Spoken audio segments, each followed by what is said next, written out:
अभी हम आप लोग से RRB रेलवे ग्रुप डी के एग्जाम के बारे में, सिलेबस के बारे में चर्चा कर रहे हैं। सरकार कुछ दिन पहले नोटिफिकेशन दिया कि CBT 1 और CBT 2 दो तरह के एग्जाम लिया जाएगा, लेकिन विद्यार्थियों का उग्र प्रदर्शन, अपना अधिकार की मांग के कारण सरकार ने फैसला बदलकर CBT 1 को रखा है, CBT 2 हटा दिया गया। तो पहले सिलेबस था क्या, तो सबसे पहले हम लोग सिलेबस के बारे में चर्चा करेंगे कि हम लोग को पढ़ना क्या है रेलवे ग्रुप डी के लिए, क्योंकि सिलेबस के बिना तैयारी करना अंधेरे में ढेला मारना के बराबर है। क्योंकि बोर्ड का मान लीजिए हम 10th का एग्जाम दे रहे हैं, 12 का क्वेश्चन पढ़ेंगे तो कोई फायदा होने वाला नहीं है। तो इसलिए पहले हम लोग क्या करेंगे, सिलेबस पर ध्यान देंगे, क्या पढ़ना है, कितने मार्क्स का सिलेबस है। कि विद्यार्थी लोग कह रहे हैं कि CBT 1 की जो सिलेबस जारी किया गया था उसी के अनुसार ही एग्जाम होना चाहिए। इसलिए सबसे पहले हम CBT 1 का सिलेबस के बारे में चर्चा करेंगे। तो रेलवे ग्रुप डी का CBT 1 का सिलेबस था जनरल साइंस 25 नंबर का। CBT 2 में 30 मार्क्स का किया गया था, लेकिन इस बात तो पुराना हो गया क्योंकि एग्जाम इस तरीके से होगा नहीं, सिर्फ CBT 1 होगा। मैथमेटिक्स 25 नंबर का, रीजनिंग 30 नंबर का, general awareness and current affair 20 number का। टोटल 100 क्वेश्चन 100 नंबर का रहेगा और टाइम 90। जो विद्यार्थी CBT 1 में पास होते हैं वो CBT 2 का पेपर में भाग लेते हैं। तो CBT 2 का लिए क्या रखा गया था, तो जनरल साइंस 30 नंबर का हो जाता, मैथ 30 नंबर का, रीजनिंग 35, तो सब में 5-5 की वृद्धि हो रहा था ना। करंट अफेयर 25, मतलब टोटल 120 क्वेश्चन 120 नंबर और टाइम 90 मिनट। लेकिन अब तो CBT 2 का एग्जाम होगा नहीं, सिर्फ CBT 1। तो साइंस में क्या पढ़ना है, सबसे पहले इस विषय रहता है हम लोग फिजिक्स, केमिस्ट्री और बायो का अच्छे अंक प्राप्त करने के लिए, मतलब 25 में करीब 20-22 अंक लाने के लिए, सही बनाने के लिए 9th और 10th का बुक जो स्टैंडर्ड क्वालिटी का है वो पढ़ लेते हैं तो क्लियर हो सकता है। मतलब 25 में 20 से 22 क्वेश्चन हम लोग बना सकते हैं सिर्फ 9th और 10th का भारतीय भवन या लोग भारतीय बुक पढ़ने से, और थोड़ा लूसेंट। उसके बाद हम लोग मैथ के बारे में चर्चा करेंगे कि मैथ में क्या पढ़ना है। तो इसके लिए सिलेबस पर ध्यान देते हैं कि क्या सिलेबस दिया गया है, क्या पढ़ना है, क्या नहीं।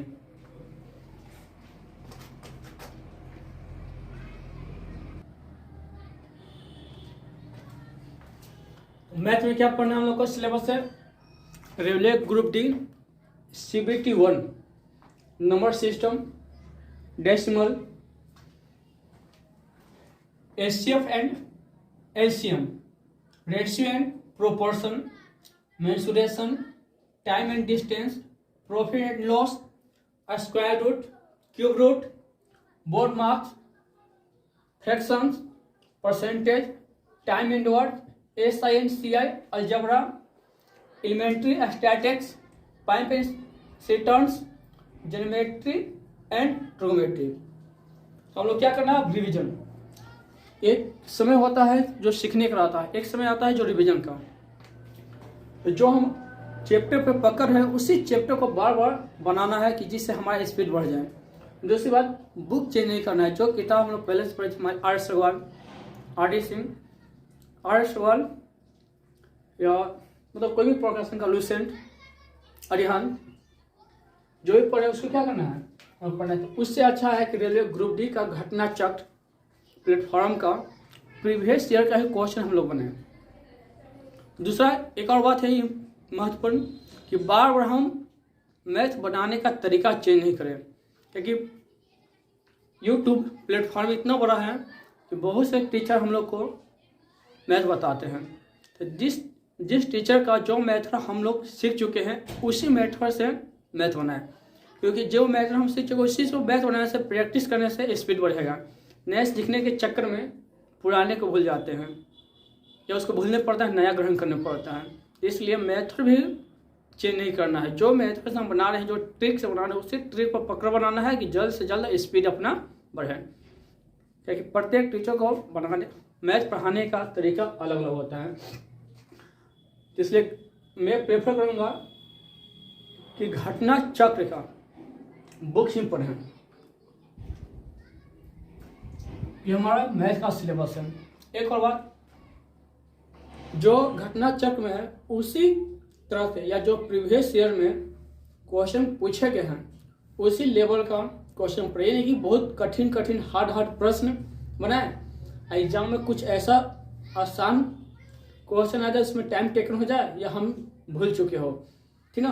तो इस तरह से नज़रअंदाज नहीं करना है। जिस तरह का सिलेबस है, मतलब ग्रुप डी का इजी क्वेश्चन पूछा जाता है तो इजी प्रश्न को ही बार बार हम लोग बनाए, यानी कि बड़े बड़े मैथ SSC LDC NTPC के लेवल का मैथ बनाए। जो सिलेबस है उसी अनुसार और जो लेवल है उसी को देखते हुए हम लोग क्या करना चाहिए, पढ़ना चाहिए।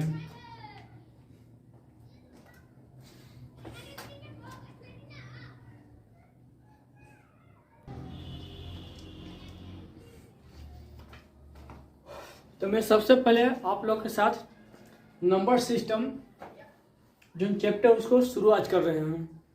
तो नंबर सिस्टम में पढ़ना क्या है, ठीक ना।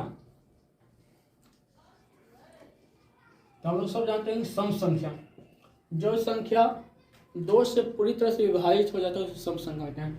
सम संख्या की इकाई अंक 0, 2, 4, 6 और 8 होता है।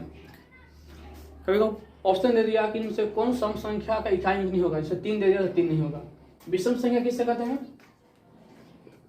जो संख्या 2 से विभाजित नहीं होता है उसका इकाई अंक 1, 3, 5, 7 और 9 होता है। सम और विषम संख्या लगातार 2 सम या विषम संख्या के बीच कितना अंतर होता है, 2 का, ठीक ना।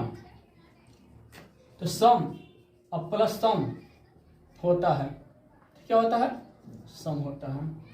विषम और प्लस विषम होता है, ठीक है, होता है, सम होता है। यह सब ऐसा क्वेश्चन है जो हम मन से बता रहे हैं। यह सब ऐसा क्वेश्चन है जो प्रीवियस सेशन पूछा गया कि जो सम संख्याओं का योग होता है सम विषम पूर्णांक की तरह से, तो सम होता है। 2 विषम संख्या का योग विषम होता है। एक सम एक विषम संख्या का योग क्या होता है, तो विषम होता है, ठीक ना। क्वेश्चन पूछता है कि ए और बी, ए सम संख्या है, बी विषम संख्या है, तो ए प्लस बी होगा, या इनमें से कौन विषम होगा, ए प्लस बी। किसी संख्या में 2 से गुना कर देते हैं, किसी भी संख्या में नेचुरल नंबर में, तो क्या होता है, सम संख्या होगा, है ना। तो पूछे कि इनसे कौन सम संख्या है, n+1, n+3, 2n+3 या 2n होगा, 2n, है ना। तो 2n तो किसी संख्या में 2 से गुना करने पर क्या होता है, सम संख्या होता है। उसके बाद क्वेश्चन पूछता है कि इनमें से कौन अभाज्य संख्या है।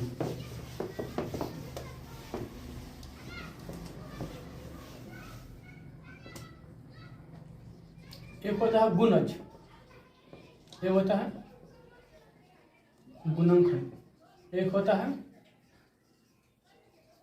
अभाज्य गुणनखंड। जैसे 18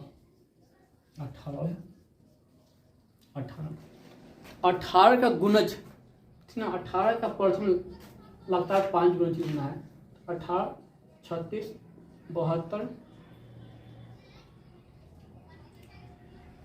54, 72, 90। 18 का गुणनखंड, ठीक ना। गुणज में हुआ कि मतलब 18 का टेबल पढ़ देना है।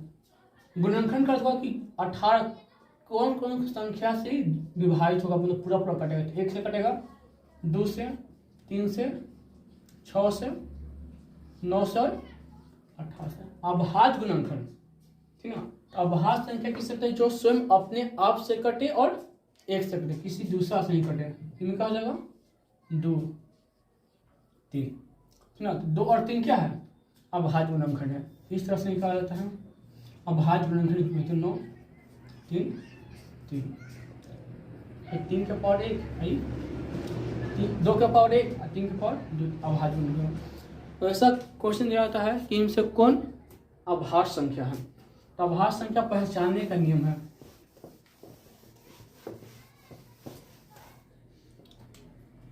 तो अभाज्य संख्या किसे कहते हैं?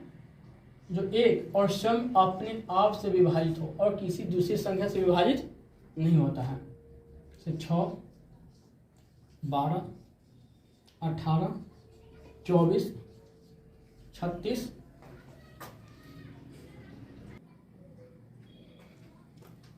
तो अभाज्य संख्या कौन कौन है? 2, 3 और 6 के आगे या पीछे ही होता है अभाज्य संख्या। 1 से लेकर 100 तक 25 अभाज्य संख्या है। 1 से लेकर 100 तक कितने अभाज्य संख्या हैं? टोटल 25। तो कौन कौन है? 1, 2, 3, 5, 7, 11, 13, 17, 19, 23, 25 नहीं होगा। जो 5 से कट रहा वो नहीं होगा। तो 25 नहीं होगा, 27 नहीं होगा, 65 नहीं है, 77 7 से कट जा रहा है, 5 से 63, 91, 95 कट जाएगा, 55, 49, ठीक ना। तो जो बचा हुआ है 6 के अगल बगल में ही अभाज्य संख्या हमको देखने को मिलता है। 6 के गुणज के आसपास 48 लिए पहले 47, 54 है तो 53। तो जितना भी अभाज्य संख्या है तो 6 के एक अधिक, 6 के गुणज से अधिक या 6 से गुणज का होगा तो 6n प्लस या -1 के रूप में होता है। अभाज्य संख्या कैसे होता है? 6n प्लस माइनस, मतलब 6 के गुणज से एक कम या एक ज़्यादा, लेकिन 7 और 5 से गुणज नहीं होगा। तो हम लोग देख लेंगे कितना अभाज्य संख्या है? 25। सो बोर्ड पर आप लोगों को दिखाई दे रहा होगा।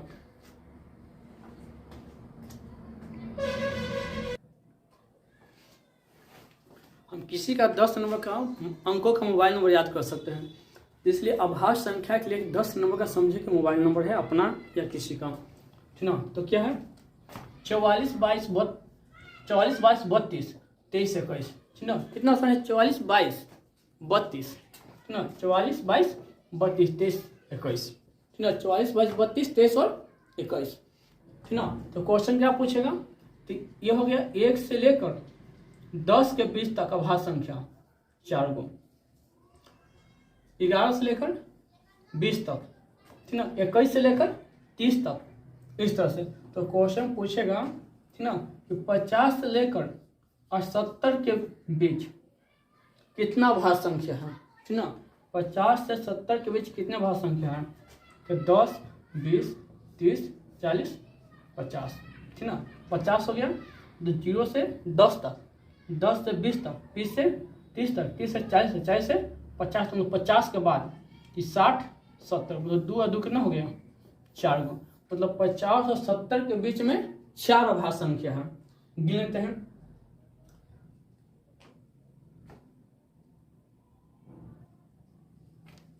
50 और 70 9, 10 20 30 40 50 60 और 70, ठीक ना।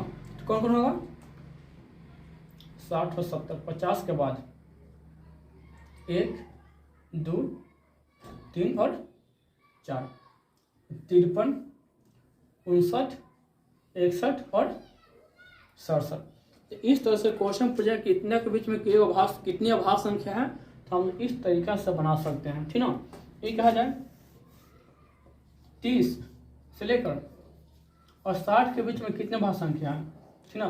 30 के बाद जैसे 10 तक हो गया, 20 और 30, 40 50 60, जोड़ लेते हैं। 3 2 5 5 2 7, मतलब 7 अभाज्य संख्या है। 30 से लेकर 60 तक कितना है? 7 अभाज्य संख्या है। 30 के बाद से गिनते हैं 1 2 3 4 5 6 और 7, ठीक ना। तो 7 अभाज्य संख्या है।